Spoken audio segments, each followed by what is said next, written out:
I swear to God, bro, I cannot think of one other engineer in Dallas, Texas right now operating on my level. Only the people trying to make music lose money making music. Yeah. Oh, I'm going to show my ass real quick. Oh, my gosh. What the boxes, come on. Y'all see it. You want to spend money on me? Okay. I've spent, like, more than $250,000 on food. And, like, Just on food? Literally, like, less than a year. And I dead-ass looked this dude in the eyes, and I'm like, I'm not finna tell DaBaby he can't smoke. I am not about to You go tell tell that him. man.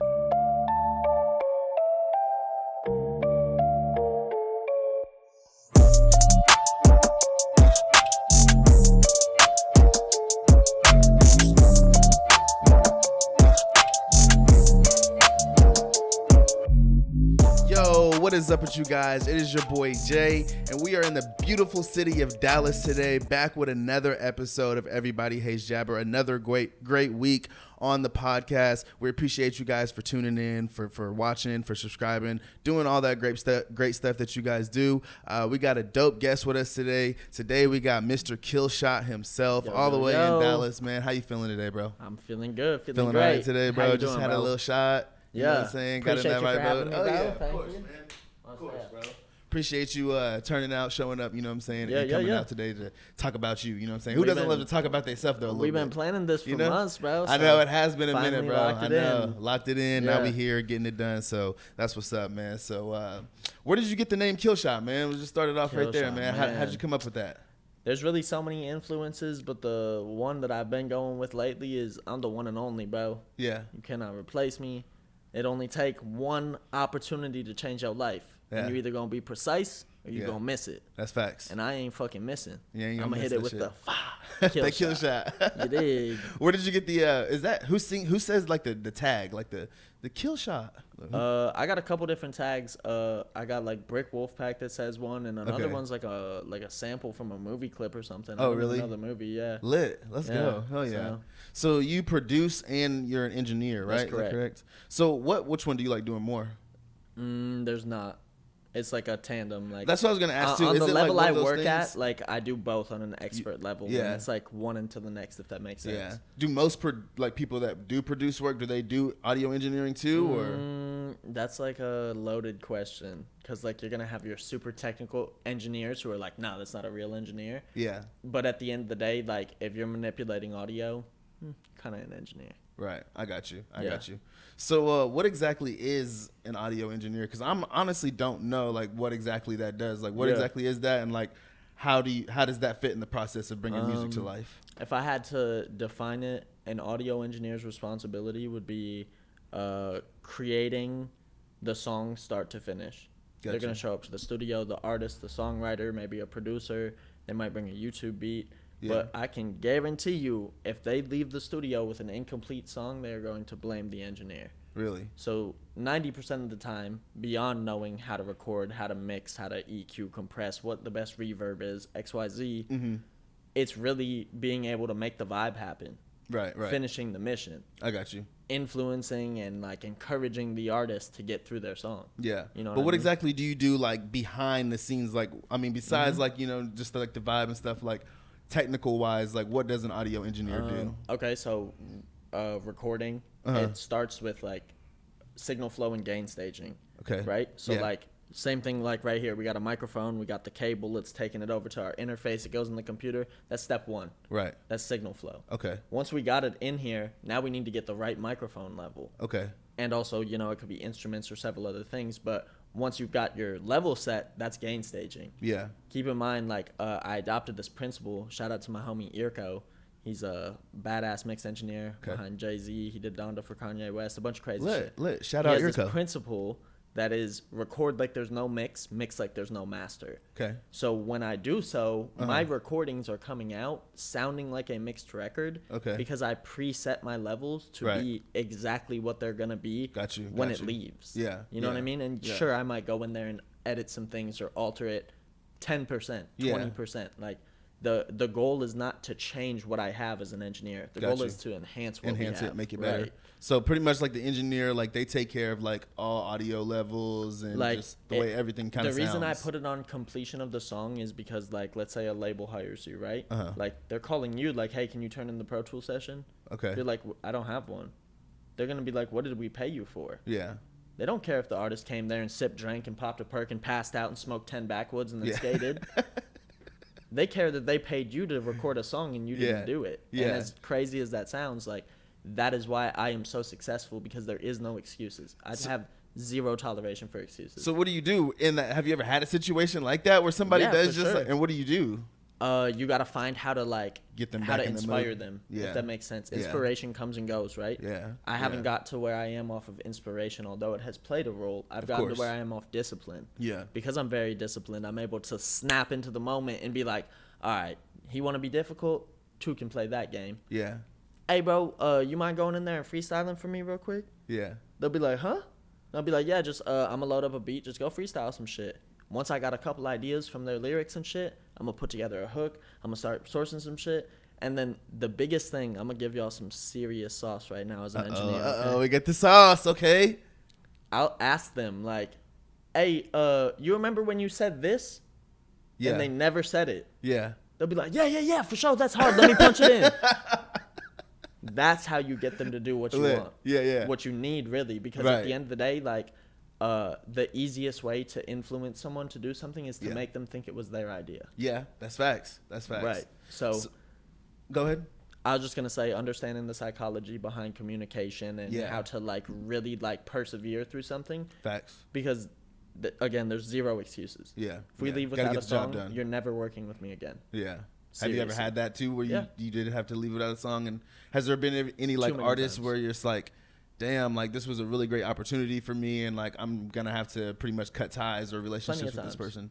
Damn, how do you navigate those situations? Because I ain't gonna lie, I've been in those situations too, honestly, you know, and honestly, like I'm kind of going through one of those situations right now where it was like I worked with someone, and then whenever the product was finished, then it was like they gave excuses for why, like, oh, we're not gonna support this, we're not gonna push this, you know. So the best thing I can say, bro, is you kill your haters with success. Right.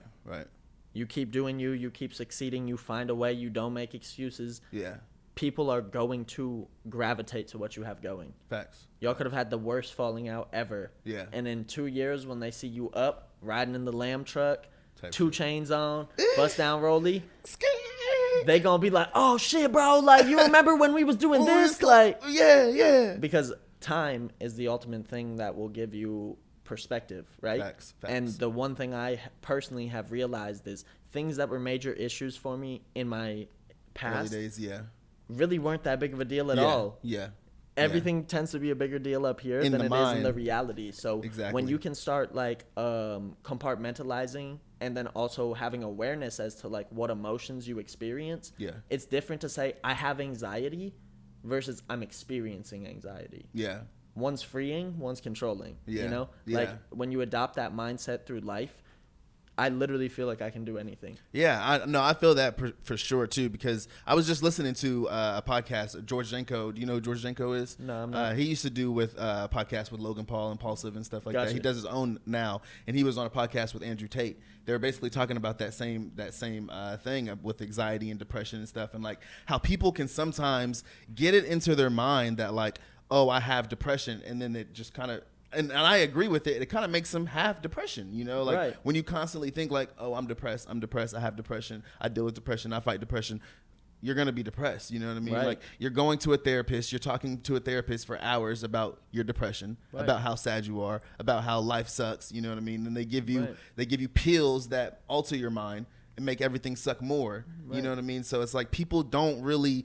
I'm not going to say that depression and anxiety and stuff like that isn't real, but I don't think that I think that sometimes people let it play too much of a major part in their life. Fact. And they make it more real than what it has to be.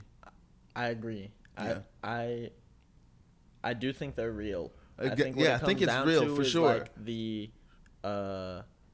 amount of attention you let anything have. Exactly. If you're hyper focused on that, that's what your reality will become. Because it's like some days you are maybe like sad, you know what I'm saying? Like me personally, I would say that I've never been depressed, you know what I mean? I've definitely had my bad days where I've just been down and out, you know what I'm saying? But I don't let myself believe that it's depression, you know what I'm saying? I just let myself believe like, you know what? I'm having a fucked up day, you know what I'm saying? Whether but tomorrow's it's like your feelings or life, either way, like everything is temporary, bro. Exactly. So many people get like so caught up in the second that they're in, that they lose complete track of everything else. What happened yesterday actually has no impact on what I'm finna do tomorrow. Exactly. It may have put me in the position I'm in right now. Yeah. But it doesn't change my next move. Exactly.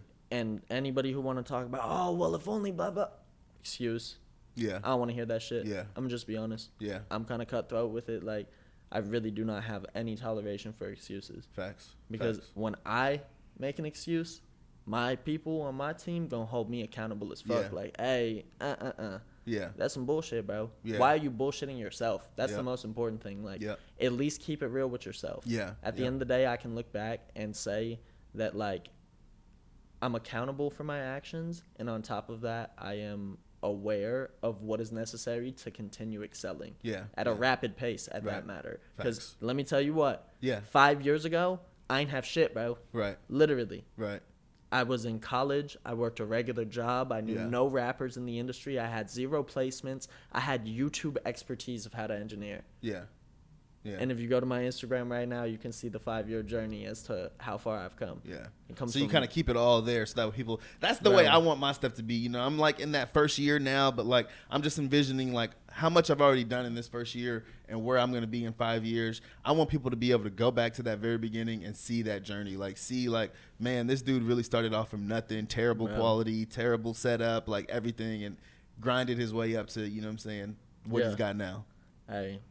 Shout out to my haters. Facts. They keep you going, huh? They keep me going. I fucking love haters, bro. Yeah. I really do, I love honestly. my team, my family, my friends, the haters, all of it. Haters. This shit ain't stopping no time soon. Exactly. That's the fun thing about it, man, because people, they will hate you so much, bro, and they think that them telling you how much they hate you, them telling you how much you suck, how much your music is trash or your podcast is trash or whatever it is. They ain't even standing on business like that. And they really, gonna be like, oh, yo, what's up, Jay? Good to see you. I love your podcast, whenever they see you in person, right. I seen that one Instagram snippet. Right. And you know what I'm thinking?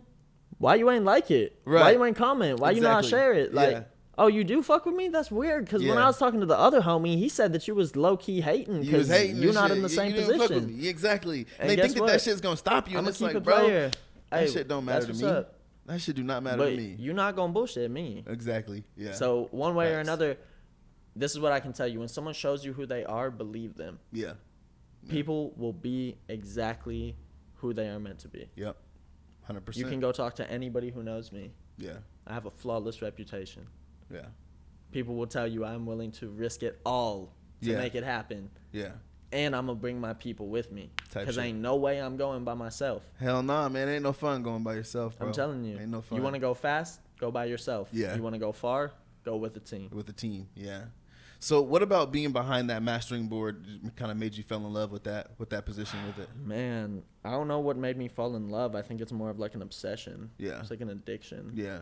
Like once you get into that level of it, it's like the most minute tweak is like noticeable. Yeah. You know what I'm saying? Yeah. It took years to have my ears trained to recognize frequencies and hear things. Like subconsciously people live in life every day and don't even realize how much sound is around them. Right. Like right.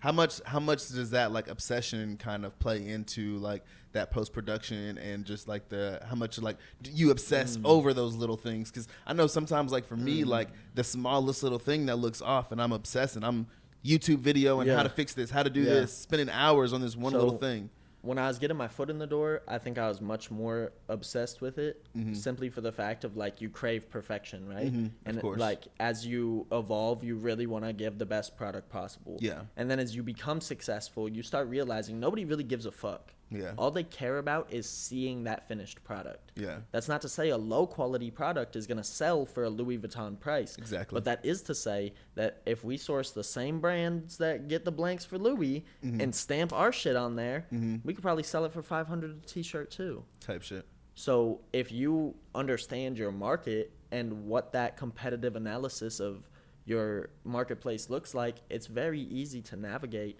and also get people to believe in your product. Yeah. The one thing nobody wants to do is feel like they're getting fucked. Yeah. And almost everything, whether it's social media, e-commerce, like physical in-store, is so sales tactic-y nowadays. Yeah. It takes away the authenticity of like, I believe in this, let me spend my money. Exactly. Yeah. And I feel like that's one of the most important things is like getting somebody to believe in the product, not just, you know what I'm saying, like buying it because they like it, but like when somebody actually believes in it, they fuck with it, they think about it like that, like that makes them want to spend money. You know, there's stuff out there that like, there's people out there that I would buy a $60, $70, $80 merch shirt from, you know what I'm saying, because like I fuck with that person, you know what I'm saying. Most people's stuff $30, you know what I'm saying, you just buy it because it's nothing, you know what I'm saying, you don't ever really wear it. But like there's some of those people, they have that expensive stuff, and it's like, damn, like I'm gonna buy this because I fuck with that person enough to where like I want to show them my support, even if it means I got to spend $120 on a t-shirt or whatever the case may be, you know. Easy. So. You see, I'm Roadrunner down. Look, I'm gonna show y'all. Hold on, I'm gonna flex. Roadrunner, because, and I'm gonna show my ass real quick. Oh my gosh! What the boxers, come on, y'all see it? Oh my god! Y'all not dripping like this. Oh, and don't let me forget the purple Roadrunner Cool Kai socks. Come on. Let's go. Y'all see your boy rocking the Everybody Hates Jabber merch. Hey, just got that new merch in. You know what I'm saying? Support the brands you believe in. Make sure that you go tap in with the new merch. That's what I'm telling y'all right now. Look, I fuck with the Roadrunner Exotic Cereal Bar in Arlington, Texas. Shout out to the homie Simo. You gonna go to my Instagram and see me dripping in this shit every goddamn day. Because when you put effort, hard work, dedication, and most importantly, belief in yourself, others who have that will gravitate. 100%. They will believe in you too. 100%. Because if you don't believe in yourself, nobody else is. Yeah, and why should they? You know what I'm saying? So, people that don't believe in themselves, why should anybody else fucking believe in you if you don't even believe in yourself? That's like whenever you get in a fight with your homie, or like, you know what I'm saying, your homie is like about to get in a fight and he just lets the dude beat him up, and then afterwards he's like, bro, why didn't you help me, bro? Bro, you didn't even help yourself, bro. You didn't even fight back, bro. What you mean, why didn't I help you, bro? Why didn't you help yourself, bro? If you would have fought back and he would have whooped your ass, maybe I would have jumped in there and helped you. But you just let that man just beat your ass. You didn't even swing on him. Nigga, fuck you. Oh, man, bro. So where did that love for music start for you, man? Or where did that obsession for music start for you? Man, so like my dad was a drummer. Like I grew up pull that just knowing a little music. bit closer to you if you don't mind. My dad was a drummer. Like I grew up knowing music pretty much my whole life. Yeah. Like literally, like okay, having hella cassette tapes, CDs, vinyl collections. Yeah. My dad had like 20 fucking drum sets. Damn. Like guitars, like all kinds of shit, bro. Like I literally just, that's all I remember. Yeah. To a degree though, because all the way up until like I graduated high school, I was in band and like jazz band, and I played drums in several little bands in high school and shit, and like I never took it serious. Right. It was just like something kind of fun to do during the time as a kid. Yeah, like it was almost like I was doing it to like make my pops proud, if that makes sense. Yeah, for sure. But then once I graduate high school and I'm really like out and about doing my thing, that's when the senior year of my high school, I took audio video production at this spot called the ATC. So like I went to Geyer High School. Yeah. It connects to the advanced technology complex that Geyer, Denton, and Ryan High School all can go to. Yeah, that's here in Texas, right? Yeah, it's like probably 45 minutes north of where we are right now.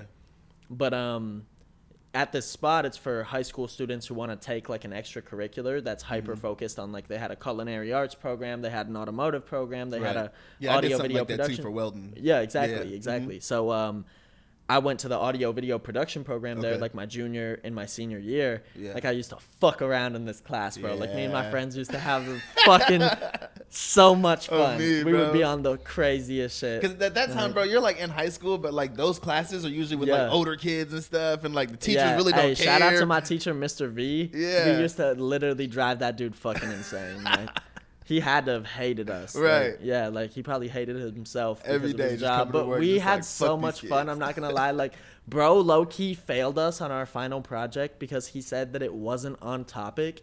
But when I tell you, we had the funniest, most well put together video you've ever seen. Like, what was it a video about? Man, I'm trying to remember right now, but I'm telling you, like, at the end of the year, we're supposed to do the group presentation thing. Like, they wouldn't even premiere our video because they said it was inappropriate. And it was like PG-13. Y'all was up there doing some shit. It was like PG-13. Y'all was up there doing some shit on that. That shit was hilarious. Like, everyone in our class thought it was so fucking funny, good and funny. Like, really, we were way ahead of our time, bro. This is like 2013, 2014. Like, I've been doing YouTube stuff and all kinds of, like, video editing shit and audio shit since I was, like, 11, bro.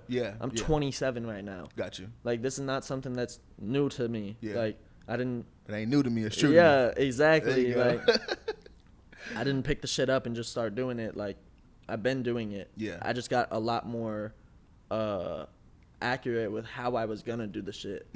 Because experience is the ultimate teacher.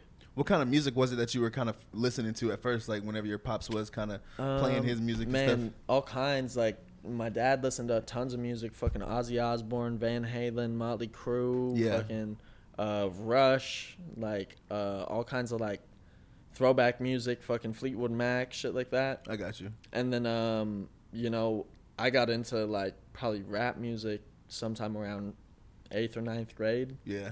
Like, seems about the time everybody gets into it. Yeah, I got like the Beats by Dre, like the original OG over-ear Beat bro, Studios. Whenever those things first came out, bro, if you didn't have Beats by Dre, you wasn't cool, bro. Motherfuckers in my high school was jealous. They was looking at me like, damn, Killshot got the all-white beats. Like, yeah.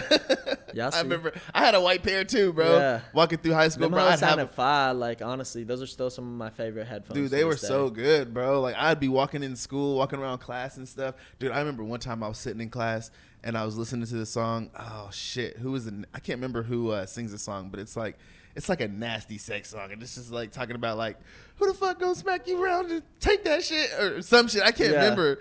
And fuck, I just can't. Damn, I can't remember what lyric it was. But right as the song, like, I had my headphones in, I was just locked into the song, and like everybody was like kind of. It was before class started, so everybody's sitting there talking and stuff. It's kind of loud. And I'm just sitting there humming, and the teacher had came in and stopped class, like stopped everybody from talking. And like right as she stopped everybody from talking and it got quiet, I just blurted out like the loudest like sexual shit, and like everybody just turns around and looks at me, and I'm just like, oh fuck, boy, I was way too into my Beats by Dre, bro. I got sent to the office and all type of shit. Damn, I got that's crazy. Know me. So when did you? So as you begin kind of like coming into the role of engineer and stuff, you know, you begin to love it and stuff. What was that moment for you that you decided that I'm going to give this everything that I got? I'm going to go hard in this in every way that I can. And was that moment scary for you? All right. So like I was already recording people, like trying to make my own music, doing shit for like probably 2 years from like, it was like 3 years, like 2016 to like 2019. Like I was really going hard trying to learn how to do it for myself. Yeah. And then at that point, I was working at this fucking job, bro, and like these one like people, I was a bartender at a restaurant, like these one couple that always comes, regulars type shit, had mentioned to me like, hey, do you go to college? Like, do you got plans to go to college? Yeah. I was like, hell no, like fuck that shit. Yeah. And they had told me like, you never considered that? Like, you should. Like, and I was kind of like, hell no, fuck that. I ain't fucking with that, yeah. No lie, I go home that night, and I'm on fucking Facebook, and I'm like, do you want to be a professional audio engineer? Learn more. And I'm like, what the fuck? Learn more. And it's like an ad for the school that I went to. Okay. And like one thing led to the next. When I went to the school and seen like the level it was on, I'm knowing like this is where I need to be. What school was it? It was Media Tech Institute. Okay. It's in Dallas, so it's like the #2 audio engineering school in the country. It's like Full Sail University, Media Tech. Like, I learned from badass teachers, bro, people with all kinds of credits. Yeah. Sublime, Vanilla Ice, Dixie Chicks, Destiny's Child. Really? Like, from there, I actually met my mentor. Shout out to my mentor. And my good friend Chris Godby. He is Justin Timberlake's engineer. Okay. Bro's been going crazy. He did the 2020 experience. Yeah. Like, suit and tie, mirrors, like, hit fucking records. Like, nobody is working on records like this. Like, and I was very blessed to get into the room and be able to sit next to him and peep like all these crazy techniques and tactics. And like, I'm very fortunate. I grew up full technology era. Right. So like he started recording on fucking tapes and shit. Yeah. Like, back in that. I learned all the sauce of the tricks of doing that without ever having to do it because mine's always been in Pro Tools. I got some questions about that too, so we'll get to more about him in a bit. Let's go. But was that moment scary for you whenever you decided like I'm really gonna give it my all? And I don't think you quite finished on that point either of so like I started going to school, like I went and I did the whole little interview intake process thing, and like next thing I knew I was like, I'm signing up for this shit. Yeah. Like, and I didn't go to school to necessarily learn what I was doing. I went to school to meet someone as passionate about music as I was. Yeah. Because I didn't know anybody. Yeah. And I knew that if someone else was gonna pay $40,000 to go to school, they had to be pretty fucking serious about music. Yeah. And hey, shout out to everyone and what they got going, but ain't nobody doing what I'm doing, bro. Yeah. You find them, you bring them to me. And what do you mean by that? Like, in what capacity? All of it, bro. Yeah. Social media, the level of artists I'm working with, the level of expertise I have, the relationships I have outside of Texas, the mentors I've learned from, the credits I have on actual song placements with my legal name. Like, I have a record label who is partnered with The Orchard for distribution, which is like the #1 global distributor for digital products and physical products in the world. Like, I am working on an elite level, bro. Right. And I say that to say, like, humbly, everybody has an opportunity to do exactly what I'm doing right now. Yeah. And I'm doing this shit because I refuse to give up. Facts. That's simply what it comes down to. So, and was that like that moment that you decided to take it scary? Like when you go all in, was that kind of a little bit frightening for you, or No. how did you take that? Bro, literally, like, I'm trying to portray the image, like, it's like when you go skydiving, right? Yeah. Maybe some people are like so looking forward to it and they get into that plane and then they're like, I don't want to jump. Yeah. Because in their mind it seems so cool until you're up there. Yeah. For me, I was already up there. Yeah. I'm like, hey, pass me the parachute real quick. Yeah. Yeah. It was nothing. Like, I have no fear of anything because it's like we were talking about earlier, bro. What you believe is what your reality becomes. Mm-hmm. I don't fear anything because when you have fear, you manifest that. You know what I'm saying? Like, I'm manifesting the solution. Yeah. I'm manifesting elite level, execution. Right. Yeah. And I hear that because that's kind of the same way. Like, I kind of toyed around with stuff for a little while, and I went hard, but I definitely wasn't going as hard as I could have been. And it was like once I made that moment, like that decision to go harder, it was like I'm all the way in, and I can't wait to wake up tomorrow and start doing it and implement everything that I'm thinking while I'm getting ready to go to bed here at 3:00 in the morning. You know what I mean? Just it'd be like that sometimes, though. Yeah. Sometimes it'd be like, I can't believe I'm doing this shit. Yeah. Like, I don't want to do this shit. Yeah. Facts, bro. Yeah. Sometimes it'd be at 3:00 in the morning too. You sit there at the computer just like, Facts. Bro, this is some bullshit, bro. I've been here for 8 hours, bro. What the fuck? And this shit's still not done? Those are the times that will test you the most and show you, though, if you really want to do this or not. Because someone who don't want to do it is going to close that computer. Someone who wants to do it is not going to care if it's 3 a.m., 3 p.m., or fucking the end of the world. Yeah, they're going to be trying to retransfer that Pro Tools session as the fucking missiles are flying. Bro. You know what I'm saying? Like, Facts. So, what were your peers and family thinking whenever you decided to like give this your all and stuff? Did they kind of support you? Honestly, I think they were very impressed. I don't even know what else to say. Like, none of them really even had an idea I was doing music like this. Of course, they knew I like grew up doing music, but like even still, I don't really feel like my family fully understands what I do or like some of the things I've done. Yeah, and it's just cool to be able to like provide and like. I guess look at it as a situation of like they're proud of me. Yeah, you know what I mean? Yeah, for sure. What were those first early days like? Like whenever you were first starting, nobody kind of knew who Killshot was. You were just grinding because you had a pure passion, not making any money, just grinding. This is what I can say. I've always been pretty like smart. Before I ever was like Killshot trying to like get in the room, I was like the nerdy kid on YouTube 80 hours a week learning everything I possibly could. So even though I might not have had like a resume to back my words, I had real expertise that like even 100 times platinum producer can't be like, nah, that's inaccurate. They're like, where'd you learn that from? Yeah. Who have you worked with? And I'm like, shit, I'm really trying to get in the studio right now, but I'm still learning. That's how you create opportunities, bro. Right. Like, if you get in a room full of billionaire real estate agents and hear them talk about all the different properties being developed and how they're going to, demolish this building and how they're going to have this event going on, and now you're savvy to like, oh, shit, all these billionaires are going to be doing this over the next 3 months? Yeah. You're finna start moving different, bro. Yeah. You don't. 99.9% of people watching this don't even have any idea what the richest people in the world are doing right now. Yeah. And I am proactively looking to figure out how can I get that rich. How can you get to that point? Yeah. Literally. Yeah. So what was it about that you think didn't allow you to like give up and keep moving forward? I don't know, bro. I think it's just in me. I don't even know how else to describe it. It's like this one. Young Dolph, rest in peace, Young Dolph. Yeah. He says it in his song. He's like, "Don't ask me how I do it. I just do it." Yeah. Like literally. That's how it be, bro. For real, bro. You just do this shit, man. And again, like whenever you're passionate about something, it don't even feel like you're doing that. You're just doing it. Hey, y'all can't see it. Azzy, how many days straight have we stayed up before, like doing shit? Bro, like 4 days straight, literally 3.5, 4 days straight, literally. And like yeah, we got tweaking. to the point where we were like, damn, we should probably like go to sleep. Go to sleep.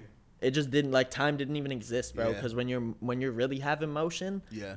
it does not matter what the fuck else is going on. Facts. So at this point, you've worked with many artists. You've worked with a lot of producers, some pretty big names and stuff. Who was that first person that gave you that first shot? Like that first big person where you were like, damn, this could possibly change my that would have life. definitely been my mentor, Chris. Shout Okay. out to Chris. Like, I met him through several of my other mentors and shit that I learned from at school. And then I went to an event and he was like, hey, you should come to my studio sometime. Like, Chris got a fucking crazy studio, bro. Like, literally, like, one-of-one type shit. Yeah.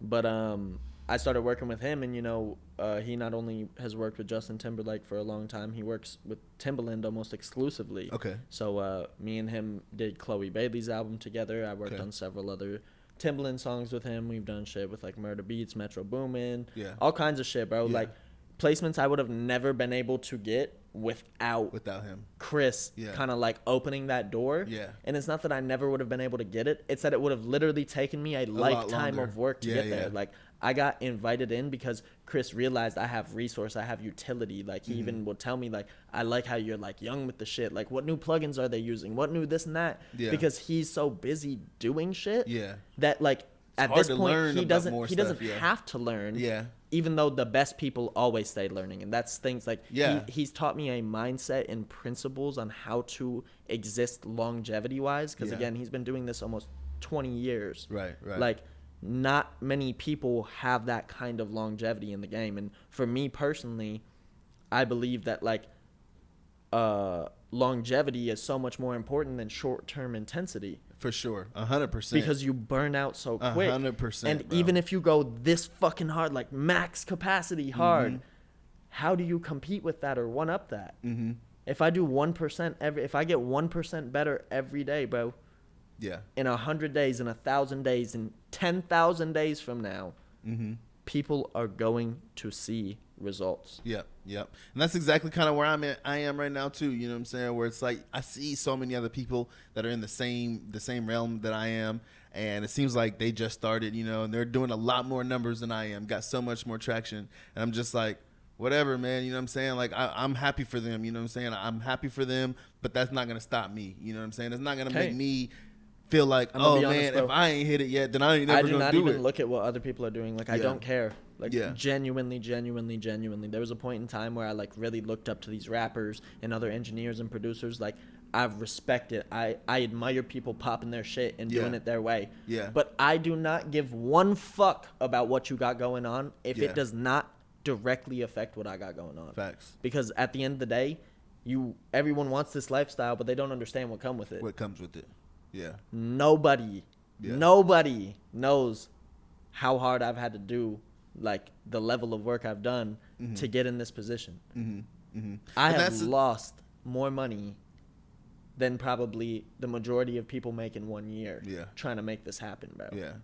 You know what I'm saying? And that's a testament to yourself too. Just like earlier, how you were saying, is Chris is his name, right? Your mentor. How you said, you wouldn't be where you are without, him opening those doors for you. Sure. Because it took him opening those doors for you, but it took you to come in, do the work, and show like I do belong here. Stay invited. That's the thing. It's like it's not hard to get invited. It's hard to stay invited. Yeah. Like I got the drop on everything. Like it didn't take long. Like I got linked up with like one of the super producers. Jay White did it when I was early on, like right as I was graduating college and shit, right? I was valedictorian in my class. Met bro, gave him a resume and shit. He had me fly out to LA and shit, work on some studio sessions. I was working with a lot of the girl rappers, like songwriting sessions targeted for like Iggy Azalea, Megan Thee Stallion, Sweetie, like all that shit, right? Yeah. Well, from that, like I got dragged into like a lot of the guy rappers were like, how do you make the girls rappers vocals sound so clear? Like, can you make ours sound like that? And that got me fucking popping with the rappers, because like, regardless of if you like the girl rap music or not, you cannot tell me one girl rapper whose shit does not sound fire. Yeah. You know what I mean? Yeah. Yeah. And that's facts. I know hit records right now by several famous artists, I'm not going to say any names, that sound like shit. Yeah. I don't know what the fuck they're saying in the lyrics. The bass is all distorted in my car and shit. And like, that shit's Billboard charting. Yeah. And hey, that just goes to show, like, when it's a hit, it's undeniable. It's a hit. Yeah. But they shop with me because I have consistent quality every time. Yeah. I swear to God, bro, I cannot think of one other engineer in Dallas, Texas right now operating on my level. Yeah. Besides maybe my mentor or some of the other people who are in that upper echelon. But keep in mind, they're not in Dallas working at these studios. Yeah. They're in LA, or they're getting flown out the country to go do crazy fucking gigs. Yeah. They're getting 1 month long like projects. Like, it took us 2.5 years to do Chloe Bailey's album. And Really? 3 days before it came out, Future sends a verse. And we got to edit it and add it and Dolby Atmos mix it. Like, when I tell you, bro, I have done an incredible amount of work in an extremely short amount of time frame. Yeah. And even more so, been a part of the process more times than I've physically done it. That is what made me stop ever putting any form of like boundaries or restrictions on it. Yeah. Because I know for a fact, if someone else can do it, so can I. What was it like for you being a student of the game when you were just there, just soaking up the information? You know, just being a part of the process, maybe not getting, you know what I'm saying, the credits and stuff, but just being a part of the process. Bro, I never did it for the credits or the money. I did it out of like real like passion, like love for this shit. Like, I wanted to learn. Like, I am a huge like knowledge student of the game. kind of, like I love learning. Like, literally I write out my daily like agenda type shit, right? Like, one of my tasks is learn something new today. Yeah. It could be about anything, bro. Yeah. Just knowing about history, knowing about culture, knowing about art, knowing about fashion, knowing about jewelry, music, all these things will connect and build relationships. And one thing I can tell you is relationships will put you in rooms that money cannot. That's 100% facts, bro, because I'm not at that point yet where I have a lot of money, you know what I mean? Like, but I've been in the room with so many people that like have that amount of money, or so many people that have that amount of influence. Facts. And we've been able to vibe the same way, you know what I mean? Like, and I'm just like, it's just a true testament of like you said, those relationships, building those relationships and connections with people will get you a whole lot further than a dollar will. 100. But if you got the relationships and a dollar, Come on. let's on go. now. You really on the way to the top now. Let's go. Hey, speaking of which, that was my next question.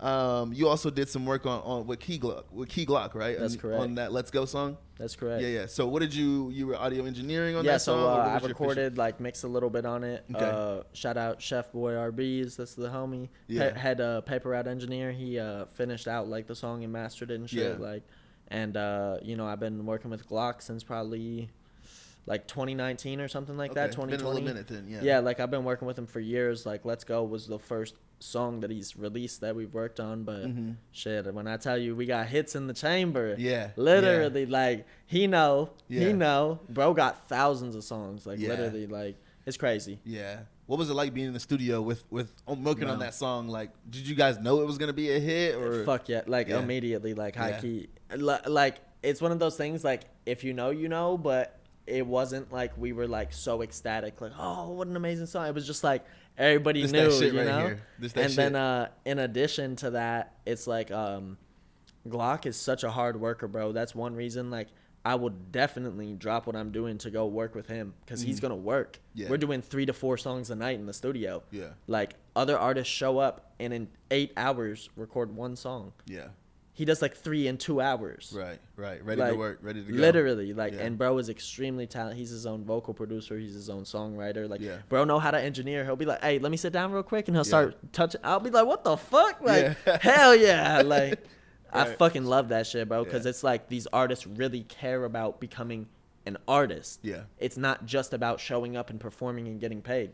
Yeah, and that music video That's that he the did easy with part. it too is crazy, bro. Too crazy. That shit is crazy, Yeah. bro. I was like, damn, I already think If you ain't seen the Let's Go music video, you got to go stream it right now on YouTube. Yeah, shit's hard. You gotta remake this a fucking movie. Some John It really Wick is shit. a movie, like some John Wick type shit. I mean, it was hard. I'm like, oh damn, we need to see this in a real movie for real with Key Glock. Nah, for real. That shit would go dumb, bro. Hey, Could you imagine that shit? When I win a Grammy and an Emmy from Let's Go, remember this interview. Type shit. Let's go. Let's go. Let's go. Damn. Oh shit. So how many people are typically in the room, like actually working on a song? You know, like how many different people are there that are working on? It depends, bro. Yeah. I'm gonna say rappers always bring a crew. Yeah. So like, that could be 10, that could be 30. But like they aren't really like Nah, they just chill. They're just kind of chill. Yeah, Like, but how many people are actually like working, like doing work on a song? Me and the artist. Usually just Like, you and the artist. Yeah, like some of the artists, like Glock specifically, like he want me to record in headphones. Yeah. Like nobody even hears it besides us. Like I swear to God, in the beginning of Let's Go, he says, "You ready?" And he's talking to me. Yeah. Like, you know what I mean? Yeah. But when you hear the song, like you never know. Like that's Right. him talking to me. Yeah. He fucking lights his blunt, sips his drink, and he's like, "You ready?" That's kind of Yeah, hard, bro. That's like, kind of hard. literally, You, like like- behind the scenes, like, yeah, he's talking to me. Yeah. Damn. So what is a typical studio session like for you, man? Like, are you the type of person that like, do you like to party in the studio or do you like to kind of have chill vibes? I wouldn't say personally? party. Like, bro, I'm very go with the flow, if that makes sense. Like, Yeah. Like, I'm very accepting and open-minded to all kinds of, like, people and shit. I've traveled. I have, like, a lot of influence. So it's like, whatever they on, like, let's go. Let's go. Yeah. But at the same time, like, you know, I obviously have boundaries that make it to where I operate best. Like, when it's a party, like, I don't got to drink. Yeah. I don't got to smoke. I don't got to do.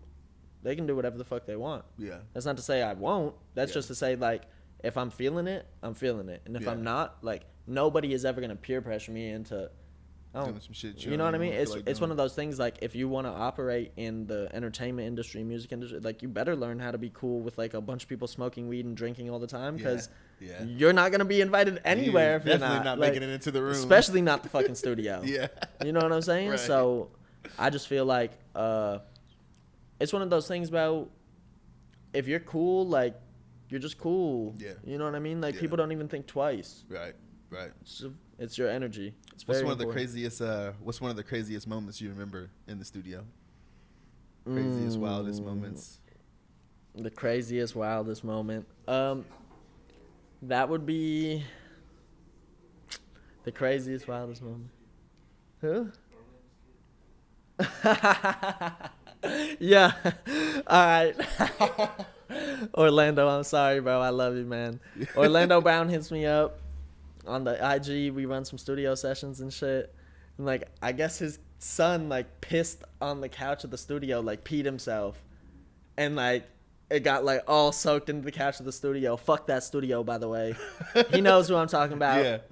It's all good, but yeah, he pissed on the studio's Damn. couch. And I told bro, like, hey, like, my bad. And bro just, like, flipped the cushion over. And I'm like, there's no way. There's no fucking way. Like, yeah. Oh, so shit. That's just one, like, what the fuck? Like, I'm not finna clean that up. Right? Like, I'm definitely not. What did he do? He was like, fucking... I think they tried to get, like, some paper towels from the bathroom or something, you know? But, like, sounds like could you imagine trying to clean piss out of the seat? Like, yeah, it was some like paper towels, some shit like this too. Yeah, like it was like a couch. Like, oh damn. Yeah, like ain't no that's- fucking like. That's stained. You, That's in there. You're gonna have to hire a professional. You gonna have to do get this. that clean Like, professionally. matter of Or fact, it's I just- personally would have thrown the whole couch away, gone to Just get a Facebook new one. Marketplace and got a new You one. just got a new one Yeah. for sure. Yeah, I mean, shit. There's a few, honestly. Like, there's things. Man, the craziest. All right, so there's two more too. But Yeah, I yeah. guess like, I don't know. You don't have to I'll say tell names you if one. don't I'll want tell to. you one. Yeah, yeah. The other one was this DaBaby session that I did, bro. I remember, like, the fucking studio owner, he didn't tell me who was coming that night. He's just like, hey, we're having this album listening party. Like, can you just, like, hold it down for us? Like, super easy, aux cable, volume controller. I'm like, sure, we're good. Yeah. Fucking boom. It's DaBaby. Oh, but it's shit. not just DaBaby. It's the whole $1 billion Baby Entertainment label. Yeah. So, like, they pull up in a fucking fleet of exotics. They got the fucking Lambo, the fucking Rolls Royce, the Let's Escalade, go. like, whole fleet of the Yeah. all white cars and shit. And the owner specifically tells me, like, no smoking. Like, if anyone's smoking, make sure you tell them to put it out. Yeah. Their whole label walks in smoking backwards. Smoking backwards. Not even just like in the studio, like in the door of the building, through the hallway, all the way to the Because studio. they just don't give a fuck.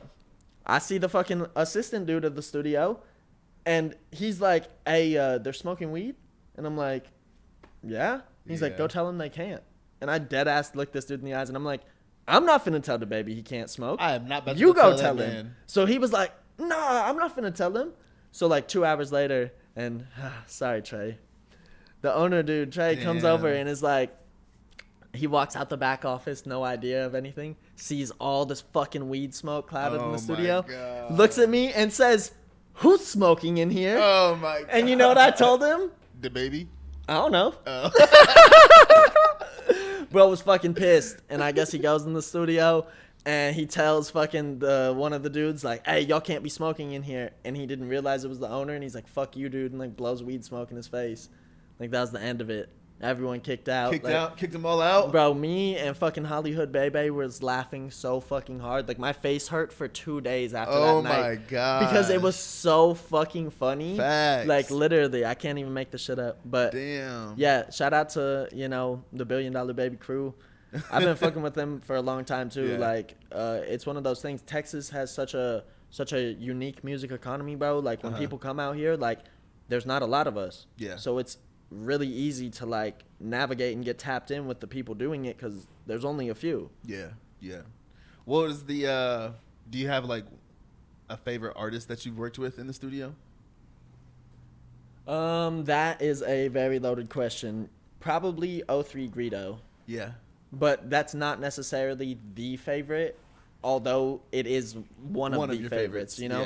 And it's really because bro is an artist beyond what I can explain with words. Yeah. He is really like a crazy visionary. Like, bro gonna try some shit. Yeah. Bro gonna put some sunglasses on and literally go to outer space, and I'm gonna be like amazed. Right. Shocked. Right. Like, where I mean, I fuck with so many artists, bro. Like, when I tell you I literally have thousands of clients. Like, that's what's up, man. Yeah. That's what's up. So who have you learned? Oh no, we already talked about this from who you learned from the most, which is Chris and stuff. Yeah. And did you explain exactly how you met Chris? Yeah. My other teacher at school, his name's Tim Kimsey. He did Ice Ice Baby for Vanilla Ice and all kinds of shit. Like, Tim told me that Chris was one of his good friends. They had done like a bunch of work for Pantera. They do like Cowboys from Hell and shit like that. And that I should meet him. And Chris was like guest speaking at some event. So I like pulled up to the event. Like, told him like, "Hey, I know Tim." He was like, "Oh, that's what's up." Like, blah, blah, blah. Like, pull up to my studio sometime. From there, it was locked in. Yeah. How important do you think it is to find a mentor like that? Like somebody that can help you? Extremely important. And that's not my only mentor. I suppose that's my engineering mentor who has like taught me the most about Pro Tools and the science and like tips and tricks behind it. But I have several mentors in life who I admire and look up to the way they live. Yeah. Because this is a lifestyle. Yeah.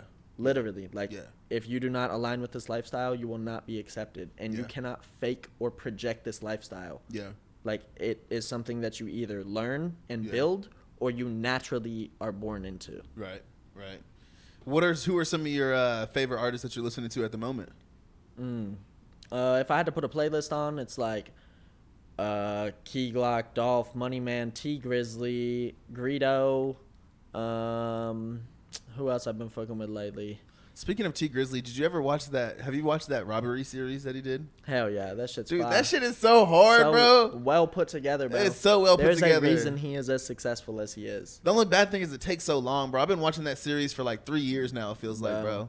And I'm just every time we get like a 3 minute, we get like a 3 minute snip, like a 3 minute video, and then it's like level marketing and branding behind him. I fuck with everything T Grizzly doing. Yeah, that should be hard. What has been one of your most rewarding accomplishments that you've had so far with being in this space? Most rewarding accomplishments. That's a difficult question, bro, because I feel like what was my most rewarding at a point in time is no longer. Like, what would really be rewarding to me would be like having the ability to provide opportunities for others. And although I've done that for a long time, like, I'm still not in the position that I could really just like change your life like that. Yeah. I could, but not in the way they're gonna want, if that Yeah. makes sense. Like, For sure. You want me to float you some M's? I'm gonna own you. And Yeah. I don't even want to be in that situation of like having to like drag the dog by the leash through the walk. Yeah. Like, I want the cool, fun, charismatic, like, what do we got to do to get this done Yeah. kind of players on my team. Not the, well, I guess I'll do it for you, bro, because, like, I don't got a choice. Yeah. Yeah. Not the same. Not the same. Yeah. Facts. Everything I do, I want to do. And Yeah. everybody on my team, I believe, wants to be a part of the team. Yeah. Because there's nothing forcing them to stay here, keeping them here, besides ambition. And then also, like, motion. Does that make sense? Like, my leadership is what kind of keeps people maybe like invigorated in what I'm doing. Because if I said, hey, I'm done today, nobody else on my team's gonna be like, no, let's keep it going. Like, they're gonna be like, okay, yeah, and find what's next. The same way anything in life, as I said earlier, everything's very temporary, right? Yeah. So you either really run and keep them locked in and do what you need to do, yeah, or you fall off and everyone forgets about you. Yeah. How do you feel about the state of hip hop right now and where it's headed? A massive change is coming, and I don't really think I can speak on it because I know things that I can't talk about. But all that old rap shit, all that trendy internet shit, dead. Yeah. Dead. Killshot. The internet, the algorithms, everything is changing rapidly. Yeah. What they think worked for them a long time ago no longer works. Yeah. It hasn't worked for a long time, actually. They were just under the belief that if we did this, it's going to work. And I'm telling you, the people really doing it have very precise, like, marketing schemes and tactics and ways that there is no way it can fail. Yeah. Literally. Yeah. They're going to make money. Like, this hey, if the powers that be want to make some shit change, bro, they know how to make some shit change, bro. You can't go against them. You know what I'm saying? Like, if the powers that be want to make that shit happen, they gonna make it happen. This is the music business. Yeah. The real people running the business are not losing money behind this shit. Yeah. Never. Only the people trying to make music lose money making music. Yeah. The people running a music business make money. Yeah. And that's kind of the fuck thing too, you know what I'm saying? Because they're the ones, like, the people that are making it are the ones that's actually putting in all the work and making it thrive, you know what I'm saying? They're just the mastermind, like the puppet masters behind, just kind of moving the pieces. To some degree they do the least. They're really good at delegating a task to someone else. Yeah. But at the same time, though, you can't be mad because, you know what I'm saying, they put themselves in that position to get it. I mean, ain't that what we all want? That's what a boss does, right? Ain't that what we all want? Delegates a task. Exactly. So nowadays, hip hop, it kind of gets a bad rep, you know what I'm saying, for like the drug abuse. And we were just talking about it right before we started with like Juice WRLD and stuff like that. You know, rest in peace to Juice WRLD. But how do you feel about those negative opinions? Do you feel like they're warranted, like with the drug use and stuff? Nah, bro. I'm gonna be honest. Like, I believe people should be able to do whatever the fuck they want to do. Yeah. I can literally be around whatever drug, and nothing is gonna make me be like, oh, let me do this drug. Yeah. Oh, they're doing drugs, I'm gonna do it too. Like, yeah. It's a mindset thing. But what do you think about like the kids? You know what I'm saying? Because there is young kids that are listen to me, bro. 12, 13 years old. Have you watched TV? Yeah. Does not every single show have a drug addict? Does not every single show have a killer? Does not every single show have a person of a certain ethnicity or gender or whatever that looks like? Yeah. We are programmed. You know what I'm saying? Yeah. Like, this shit is not just like, it's all up here. Yeah. You get what I'm saying? Because I do think, I mean, I agree with that, but I will say that, like, TV is like, it's convenient. Kids know that that's a show. They know that it's fake. It's convenient to put the blame on there, but where's the kid's parents having some form of accountability? Yeah. Where's your kid getting these drugs from? Yeah. How's your kid got money to go buy drugs? Kids are going to find a way. What are you not doing that's even making your kid want to do drugs? Because in my belief, you're trying to escape something, right? So you're changing your mindset, your reality. Now, occasionally, you might really need some drugs. You break your bone. You need some fucking perks. Yeah. Cool. Yeah. But most of the people who, you know, glorify this lifestyle are running from something. Yeah. I've been there. Trust me. I'm telling you. Yeah, I've been there too. The difference. I've been there too. Is you're either aware or you're unaware. Yeah. A person who's a drug addict will tell you all day, I'm not an addict. Yeah. You're going to watch them literally destroy their life right in front of you. Be a drug addict. And tell you I'm not an addict. Yeah, yeah. And the person who's doing like fucking a quarter of a Xanax bar to go to sleep is going to be like, I'm such an addict. I take Xanax to sleep. And you're like, what the fuck? Like, you ain't even fucking do drugs. Like, right. I just sometimes I do like. I wish that it wasn't as talked about. You know, I don't mind it because sometimes, you know what I'm saying, that's just the way that they live life. You know, do you think if they didn't talk about it, it would stop people from doing drugs? Not at all. Not 100%. What's the difference? But I do think that like if they didn't promote it as much, maybe there might be a couple of kids that, you know what I'm saying, might hear that and might not hear it and think about it, you know what I'm saying? Because how many kids do you think have probably listened to Future and Juice WRLD and all these other rappers talk about lean and Percocets and then be like, I don't know what a Percocet is, but I want to try that. That shit sound fun, bro. Because they don't have that guidance at home. You know what I'm saying? Maybe they don't. Maybe their parents do have to work, you know what I'm saying, those odd hour jobs to where they got to make ends meet, you know what I'm saying? And they're just kind of raising themselves, you know what I'm saying? Unfortunately, that's reality for some kids. Do you have kids playing NBA 2K saying, I want to grow up to be a basketball player? Yeah. I don't see why, let's compare it to Call of Duty. Do you have kids shooting shit up because they shot someone in Call of Duty? Like, maybe. But, like, are you going to blame that as the influence behind? Like, Future, yeah. You know what I'm saying? Like, really what it comes down to, bro, is just lack of awareness of, like, the parental figure. Yeah. Obviously, like, a parent can only do so much. But if your kid is fucking doing drugs or doing something like that, like, I'm just saying, someone needs to be watching their fucking children because my kid not going to be going around fucking doing nothing that I'm unaware about. Yeah. And I've done fucking drugs. Yeah. I've seen hella people ruin their life on drugs. Facts. I know for a fact when someone is on drugs. Yeah. You're not bullshitting me. It ain't hard to tell. So if you don't know when your kid is on drugs, that's a problem with the parent, in my opinion. Can you tell that I'm on drugs right now? Yeah. We took that LSD right before the show. Oh, okay. Just making sure. Making sure you. The camera's melting right now. Yeah. So where were you born and raised at, man? Detroit, Michigan. Detroit, really? Yeah. Okay. Okay. You were raised there too. How long did you live there before you came to Texas? Like 10 years. 10 years. Yeah. Okay. What was that like being there? Because you still at least got some good memories. Remember too you don't much. have too much memories, but a little bit, right?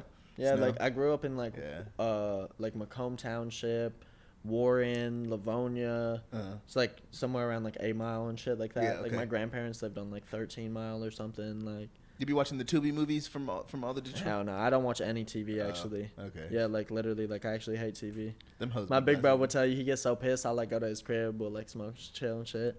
He'll be like watching something on Netflix, and I'll just talk over the whole movie. Oh, I don't give a fuck about that shit. Like, fuck that movie. It just don't hold my interest. Yeah. Like sometimes, don't get me wrong, but like I really gotta want to watch it. Watch some shit.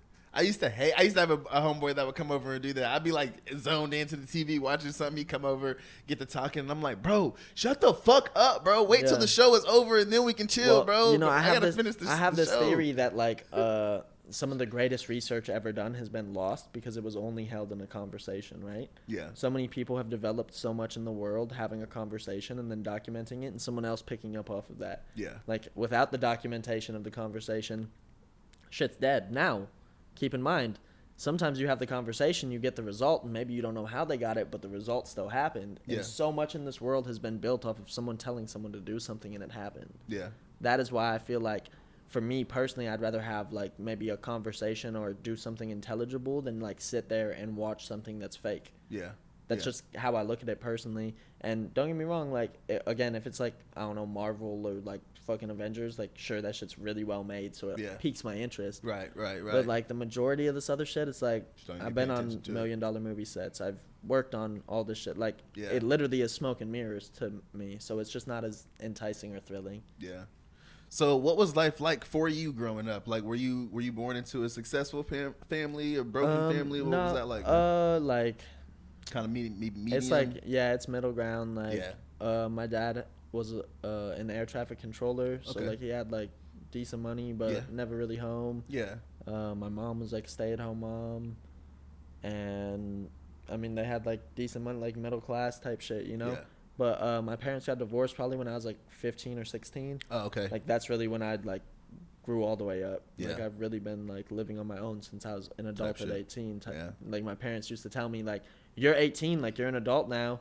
Yeah. I'd be like, what the fuck? Like I don't feel like an adult. Yeah. Shit. I hated that shit, bro. That's one thing that the black community has very bad, bro. Where like once somebody turns 18, bro, they like, you grown now.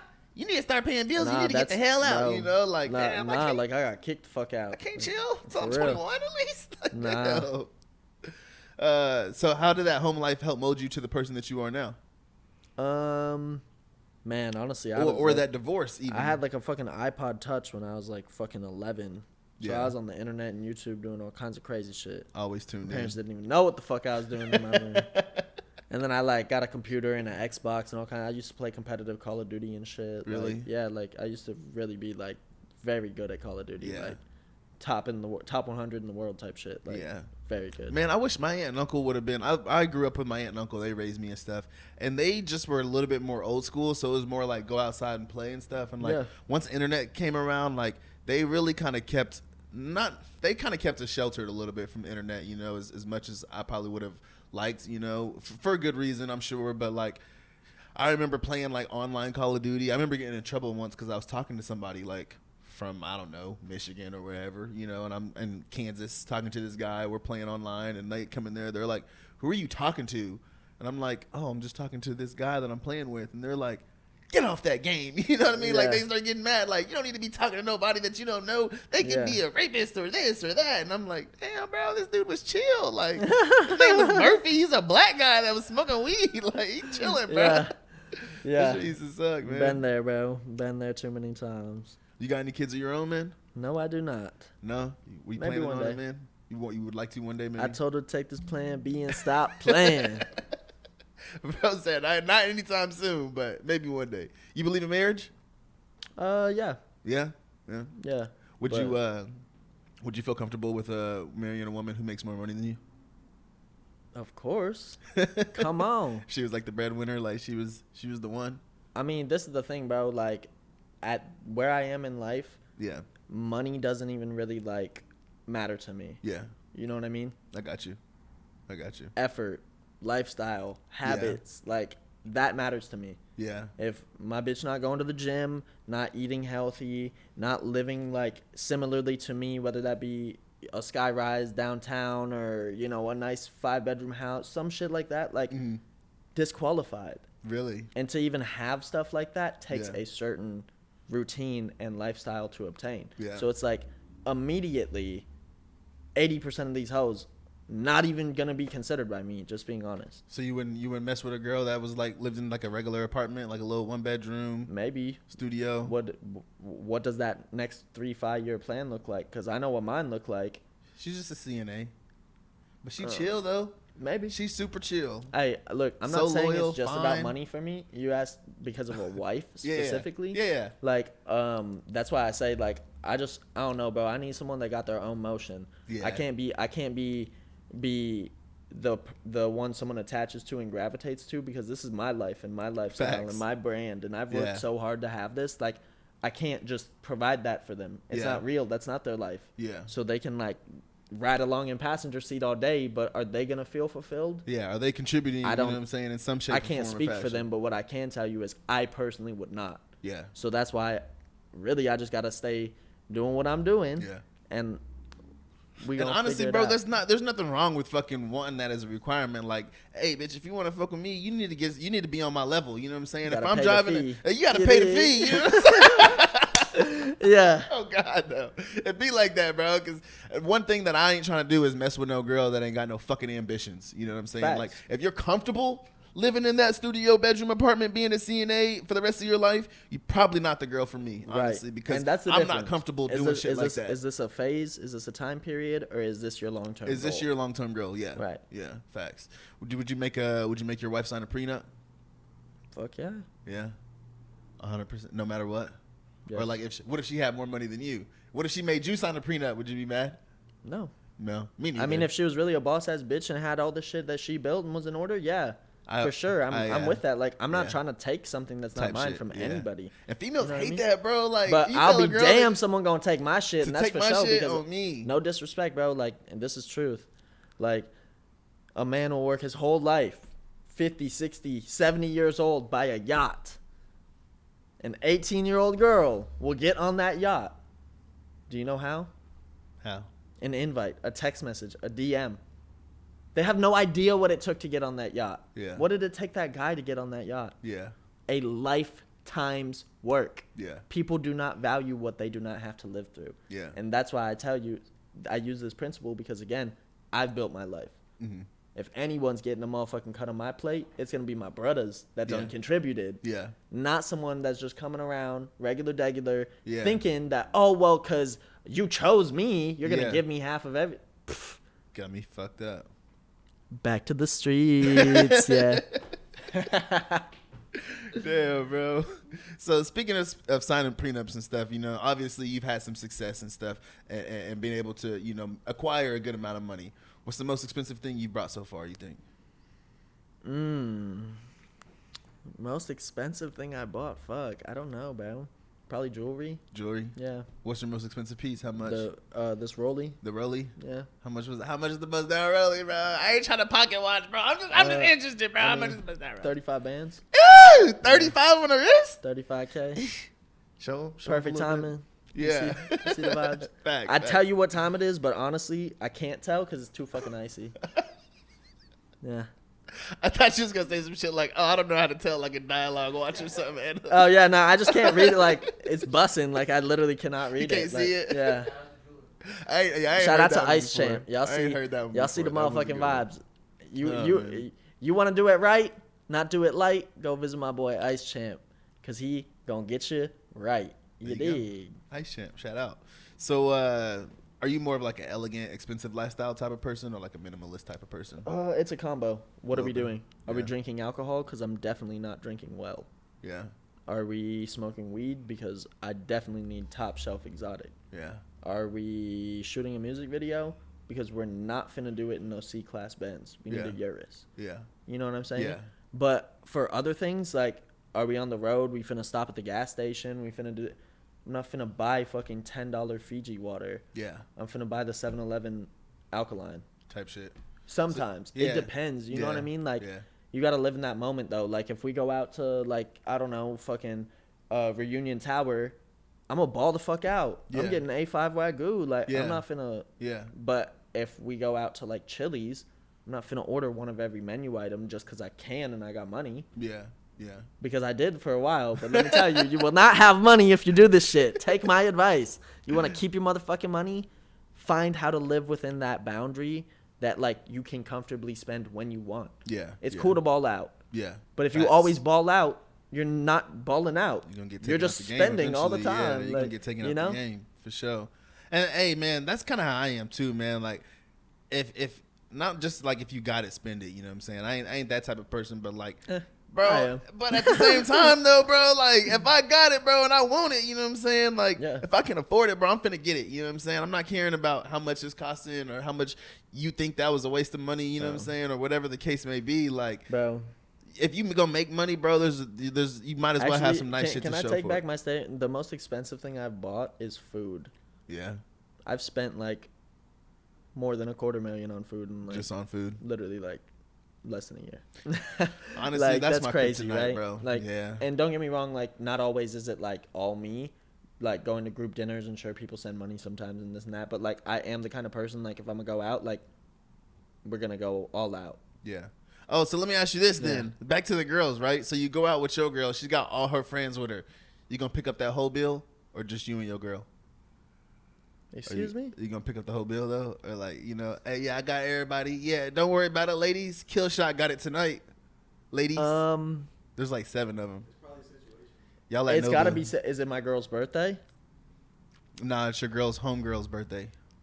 Then the homegirl best be buying the motherfucking shots, because when it was my birthday, I got the motherfucking section with 5 Don Julio bottles and all the motherfucking... Yeah. You know what I'm saying? Like, nobody paid for my section. Yeah. So, again, hey, when you got it, like, I think the saying is, it ain't tricking if you got it. Yeah.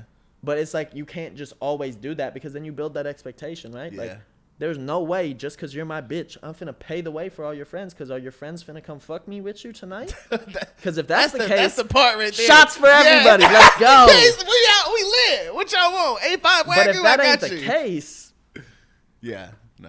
Gotta See, go. me, bro, maybe it's just because I ain't got it, but, like, hey, maybe fuck your friends. I don't know. Maybe it's because they see my life and this and that. Like, they be choosing, like, these hoes be buying me shots. Like, yeah. I swear to God, bro, like, I used to like be quick to just like, oh, on me. Like now, like especially as I've gained status, like people quick to buy me, I'll be like, what the fuck? Like, Yeah. You want to spend money on me? Okay. Go ahead. Fine. Say less. All right, I'll take it. That's how I know. I'm like, all right, shit. Yeah, getting there. Besides money, what motivates you and what keeps you grinding? I would say, like, my fucking brothers. Like, yeah. my team members, I call them my brothers because I see them like family. Like family. But everybody on my team is a go-getter, if that makes sense. Yeah, like, of course. Everyone I fuck with, anybody who is anywhere remotely close to me has their own shit going. Yeah, it's got to be like that level. Too, man. Because like, they always say, man, you're the sum of the fine people around you. You know what I mean? And if you're hanging out with a bunch of losers, a bunch of people who we all do different shit. Sure, our stuff kind of like intertwines and mingles sometimes, but like that's why we're so powerful, because we are not reliant or codependent on anybody. Right. We gonna find a way with or without it, and in the event one of us can't make it, we're blessed to be able to provide that extra for them while they're absent. For sure. Because that's what real success is in my mind, is being able to provide for others. Yeah, 100%, bro. That's one of the things that like makes me want to be successful and rich in a sense. Is like, I'm not necessarily just want to be rich because I just want to go ball out everywhere. Like, I want to be rich so that way I can put my family and my friends and the people that I love and the people that support me in a position to experience some of this lavish shit with me. You know what I mean? Because there's nothing better than that, bro. There's nothing better than experiencing that shit with the people that supported you from day one, that loved you, that, you know what I'm saying, been there when you was literally nothing. And then for you to be able to give them the world, that's got to be an incredible feeling. The same ones that starved with you, let them eat with you. Facts. So name 3 artists that you want to work with the most if you had the chance right now. Ooh, that is a great question. 3 artists right now, if I could work with any of them. Bro, you put me on the spot right now. Like, I've worked with so many artists, it's hard to really, like... I don't even know. Drake? You worked with Drake? I haven't worked with Drake. I'd love to work with Drake. That's cool. That's the GOAT. Yeah, I guess we do like Drake. He's the GOAT. Yeah, I'll give it to him. Actually, Future's the GOAT. That's the only other person that I would say this has is the reason why. Running for okay, it. I actually have addressed this before, never on an interview. The reason why Future is the GOAT is because when a song is viral and it's a young hit, Drake remixes it, right? Black Boy JB, Drake remixes it. When Drake hit the remix, it's always going to go viral. Yeah. But when an artist has a hit record with a feature, it is featuring Future. Yeah. 42 Doug, Nardo Wick, fucking Drake has Where You At that has Future on it. Yeah. Like, bro, I'm telling you, Future is that one that, like, if Future is on it, it's a hit. Yeah. I'm telling you. I would say Drake, but I would put Future at like number 2. Drake is the second one 3. though. Like, Future is releasing the hits. Yeah. Like, they're coming out with Future on it, and it's a hit. Yeah. Drake is remixing the songs after they're all of them though. Hotline Bling, bro. What song does that's he a have? hit, but it's not a feature. That's what I'm saying. Yeah, but it's Drake's song, ain't it? It is, but like, what song is bigger than Hotline Bling, bro? Like, Future don't have a bigger song than Hotline Bling. Yes, you do. Like, that's elevator music, bro. Yes, that shit is fucking viral, yes, bro. you do. I know ain't no Hotline Bling. Yes, you do. What's it? Percocet. Mask Off is not more viral than Hotline Bling. Let's see right now. All right, bet. Can someone do the stats?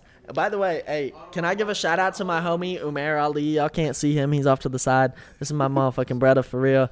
He made the fucking Hotline Bling remix that all of y'all know as the little iPhone ringtone back in 2011. Mask Off on YouTube got 600 million views. Hotline Bling has 1.9 billion. Does Mask Off have a music video though? Yeah, on the music Oh, okay. video. That's almost double. That is almost double. But Hotline Bling did come out a long time before Mask Off. Yeah. That's fair. Did it? That was around the same years, wasn't it? Nah, Hotline Bling came out in like 2011 Mask Off or 2012. 6 years ago, Hotline Bling is 8. 8. Okay. So about 2 that's years fair. before. Yeah. I mean, I'll give Drake his flowers, no lie. Yeah. I fuck with Drake. That's my dude. But honestly, Like, I don't listen to Drake like that. Really? I don't even listen to Future like that. Yeah, I'm, like, yeah. really, really, really, really, like, I do not listen to any, but, like, I influence myself in ways. Yeah, like, yeah.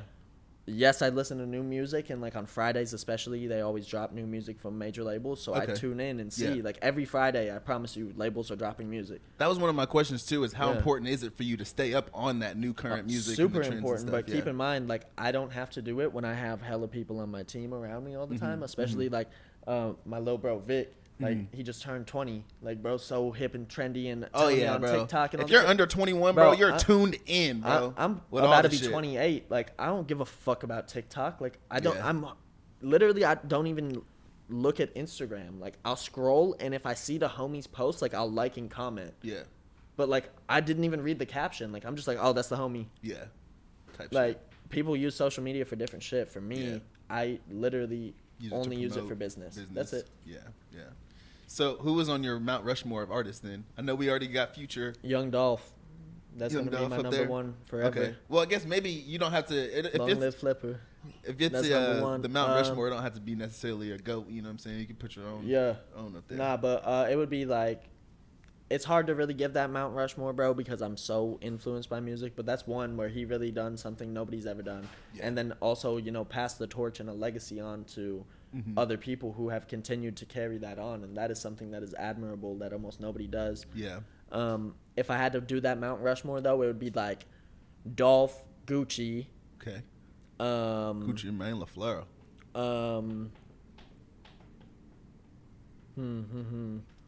For Detroit, I'm gonna have to add T Grizzly up there because Okay. he really done came out and popped his shit and Yeah. and turned it up.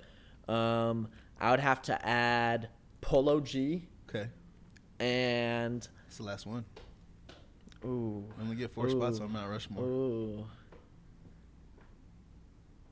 You gonna rock with Polo G? Final answer? Yeah. That's your last spot? that was it. Solid. That's solid. Yeah, That's I solid. fuck with Polo. Yeah. Super smart, super hardworking. Yeah. As a matter of fact, Polo G tipped me $500 Really? when he worked with me at the studio. No lie, like he was supposed to send the cash app. He sent me $500 extra. He was like, "Hey, I put some extra on there as a tip." Let's And I was go. like, "You meant to send this?" Yeah, let's he was go. like, "Bro, I'm not gonna lie. You're like one of the firest engineers I've ever worked with. Like, Yeah. you know your shit. Like, Yeah.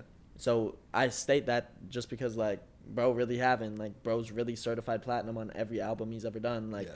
bro Yeah. really did something I've never Polo G's had got done good before, music. bro. He's got like, good music. Nobody has ever tipped me. Glock Yeah. paid me double one time to cancel all my sessions, and I did do that. Yeah. But that's good business. That's what a relationship builds. Yeah. That's what 99.9% of these producers, engineers, songwriters, even A&Rs at the labels do not have. When these artists need something, they FaceTime me directly. Yeah. Literally. Like, I don't talk to their manager. I don't talk to like, I talk to the artist. Like, that's a different level of respect, I feel like. Yeah. Yeah. So if you could bring one artist back from the dead, who would it be and why? Do I even gotta answer that question? I guess if you don't want to. There's nobody you would bring back? You know exactly who I'd bring back. Come on. Nipsey? My man's Young Dolph, rest in peace. Oh, bro. damn. Come on. I guess that does. I forgot. Come on, bro. We don't even gotta ask no questions like that one.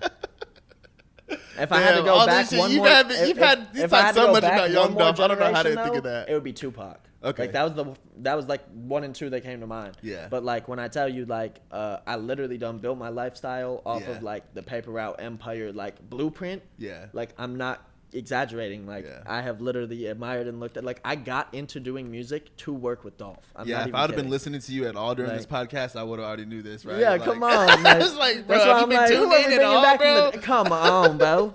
I mean, that's my bad. That's my bad. All right. So you also teach a class as well, like producing and engineering and stuff, right? Yeah.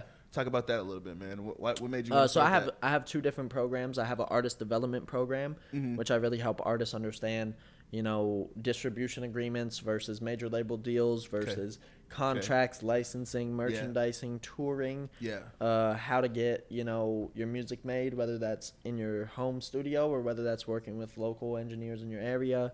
Super tapped in with engineers all over the country, so I can facilitate like an incredible amount of work from my iPhone. Okay. And then my other one is Killshot Superstar Academy, where I teach you how to fuck with superstars, literally. Like, if you go look at my Instagram, I worked with over 25 platinum selling artists last year alone. Yeah. And I can even, have my little bro Vic be that testimony. Like, put bro on the mission, had him start showing up to the studio, and it's been less than a year. Bro's already worked with 10 platinum artists himself. Yeah.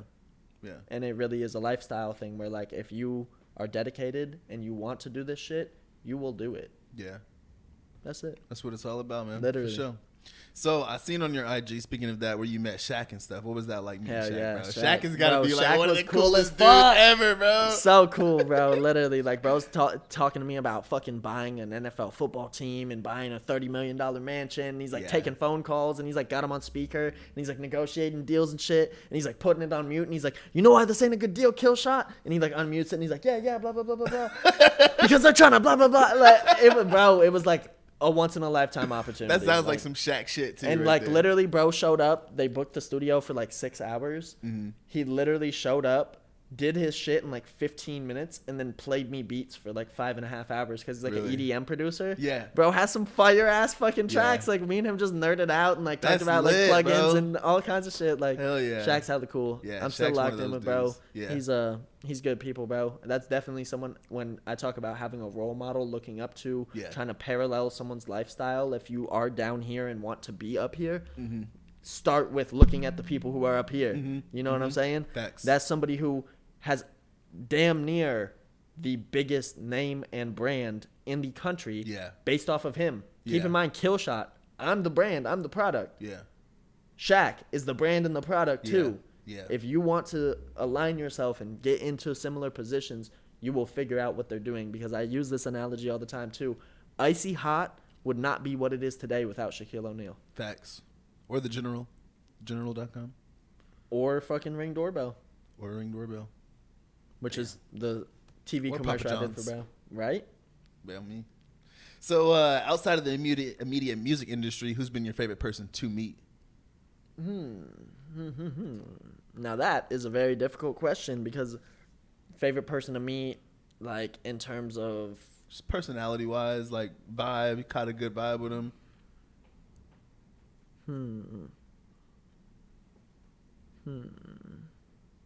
Who's the vibiest person? I don't know, but bro, like, if you knew how many people I knew, you'd understand why you're asking me such a loaded question. Because I'm gonna say something and then I'm gonna be like, but wait, them two. All right, who's a couple of them are the coolest people or most vibiest people? The coolest people that I've met so far. This dude Baines, he's the chief engineer at YSL. Does all the Thugs music. He just I feel like I heard that Lil Uzi's album. Bro's so fucking cool. Yeah. And like, he's just like very like open minded, and like, we also are both engineers, so we nerd the fuck out. Yeah. My homie Umair, like, bro is just like a visionary. I swear, bro, he lives in 2035. Literally, like, he put me on Chat GPT in 2019. Damn, really? Literally, like, when I tell you, bro is literally a decade ahead of everybody else. Like, it's people like already in my inner circle, kind of, who I look up to the most, or like idolize, if that makes sense. Yeah. Because I just feel like it's authentic. Yeah.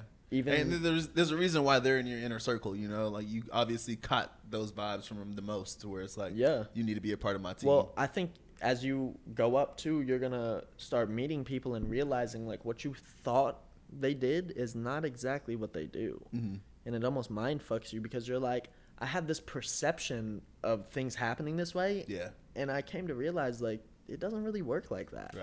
Right. And when you do realize how it works, that's when your mindset changes, and you're like, oh, so that's not actually the boss. Yeah. The real boss is like all the way up there. Yeah. So we're kind of getting here to the end of the pod here, man. But what's one piece of advice that you would give somebody who was in your position, you know, whenever you were first starting out? Take every opportunity that presents itself to you. Literally. Yeah. Some of my biggest opportunities were phone calls at 3 a.m. that I did not want to go to. But I was like, fuck, all right, I'm going to go. And then literally, Erykah Badu pulls up at the studio. Yeah. Literally, bro. I'm in there, like, I can't even, like, bro, I cannot tell you how many rappers I have been around. Yeah. Like, I've been around more rappers than the rappers have been around. Yeah. You know what I'm saying? Shit. So it comes from literally answering that phone and delivering every single time. They call me Killshot because I am on point. Yeah. I'm not going to miss. Facts. If I can't go, you know what I'm finna do? I'm finna send someone that motherfucking can. Yeah. Because we not finna miss the play, and we definitely not finna miss the bag. Yeah. Facts. So what's next for Killshot? What can the people expect from you? Man, when is this going to release? It'll be a few weeks. Cool, perfect. It'll be a few weeks. What's next for me is Jennifer Lopez's album, February 16th. Okay. I haven't talked about it or dropped it yet, but I did get to engineer on 2 of the records on there. Wow. So that's by far one of my biggest accomplishments. Yeah. Shout out to my mentor, Chris, for, running the play with me. That's dope, man. Like, what was it that like working is- with her, man? Bro, I actually never met her in the damn. studio. Okay. Like, I just got to work and edit the Pro Tools sessions. yeah. But one of the songs I did got, like, a fucking Ben Affleck voiceover thing on it. Yeah. And it's, like, J-Lo and Ben Affleck. Like, it's dope. Like, Yeah. when I tell you, like, the level of production on music like that is not even comparable to these rappers, bro. Yeah. Yeah. Well, like, bro, like, the Pro Tools doesn't even look the same. Yeah. These rap engineers would have no fucking idea what to do if they opened this Pro Tools session. As a matter of fact, it wouldn't even open because they don't got these plugins. You know what I'm saying? Yeah. Like, yeah. elite level shit that, like, again, nobody is working on it. Like, it's a huge blessing to be able to even talk to people like Chris Yeah. or pull up on him and see that, or Yeah. have him trusting me to Yeah. take these sessions and make them better than they already are, because Yeah. Timbaland not sending no weak shit, bro. Yeah. Facts. I'm supposed to make his shit sound better? Right. But- does that ever kind of like intimidate you a little bit sometimes? I wouldn't say intimidated me. This is the thing. There's 100 ways to bake chocolate chip cookies. Mm-hmm. But if you don't got chocolate chips, they're not chocolate chip cookies. Right. So with that being said, like, you really have to understand how to keep the fundamental. Like, this is the principle Chris taught me. If it's good, let it be good. Mm-hmm. That's it. Yeah.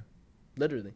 Pretty much just like if it's I'm broke, not, don't fix it type I'm not of thing, having or- to, yeah, Yeah. like, essentially, Yeah. like, I'm not having to go change his hi-hats or EQ this or do that or Mhm. super compress the vote. Like, it's already recorded extremely well. Yeah. I might have to go in there and add a little touch of reverb, Yeah. or maybe, like, EQ out some low end on something, or Yeah. it's like Minor painting, tweaks bro. and stuff. Yeah. Just kinda, When it comes from him, like, it just needs shadowing and it needs, like, texture and Yeah. contour. It doesn't need me to add a whole bunch of color and paint, and yeah. the Yeah. whole sketch and outline was already there, and they Yeah. kind of colored it in. Yeah. Now it's yeah. gonna get touched up a little bit. Right. You know what I mean? That's it. 100%. And that is what, honestly, like, if I can tell any engineer watching this or someone who wants to be an engineer, that is what keeps me so successful. yeah. I take their idea and make it this much better. Right. That's it. Lit, man.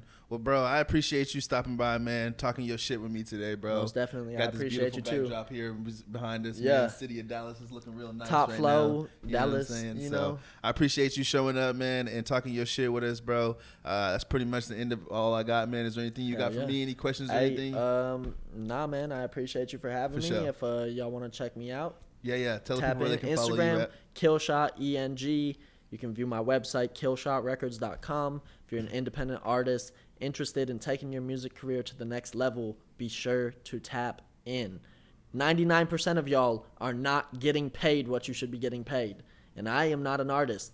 I have made over $1 million off of music. So please take it into conceptualization and understand, if you want to figure out how to get paid, fuck with the people who are really getting paid from this shit, because your favorite rapper has not made a fraction of what I have made. Damn, you heard it here first, man. Your favorite rapper. It's just like that. So, hey, man, we appreciate you guys, though. We appreciate y'all for watching, staying tuned, subscribing. All of those links and all of those places where you can find Killshot will be down in the description below. So make sure that you guys go tap into that right now. Get in on that before it's too late. Like I said, man, I appreciate you stopping by today. We Yes, appreciate you sirski. guys. That's Let's going to be it for us this go. week. Till next week, another episode. Everybody hates Jabber. We out. That's it, bro. Yeah. Lit. Appreciate it.